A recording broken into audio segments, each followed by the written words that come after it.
ایک چیز آپ نے نا پورا رمضان استعمال نہیں کرنی، وہ غصہ ہے۔ سارے روزے نا یعنی بالکل عین افطاری کے وقت بھی کوئی بندہ غلط بات برداشت، کون سی بات کرنی ہوتی ہے، صحیح کہ غلط؟ صحیح کو تو برداشت کرنے کی ضرورت ہی نہیں ہوتی، برداشت کرنی غلط بات ہوتی ہے، اس کو سہنا ہے، اسے کہنا یار روزے ہیں، رب کی رحمت برس رہی ہے، جا میں نے تجھے اللہ کی رضا کے لیے معاف کیا۔ اور ذہن میں حدیث رکھنی ہے کہ حضور نے فرمایا تو رب کے بندوں کو معاف کر، اللہ تجھے معاف فرمائے گا۔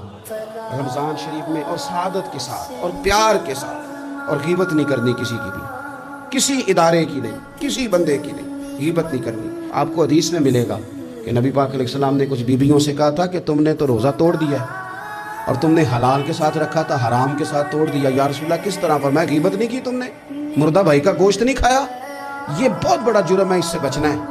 موبائل کم استعمال کرنا، اور مہربانی کریں کم خبریں دیکھیں، جو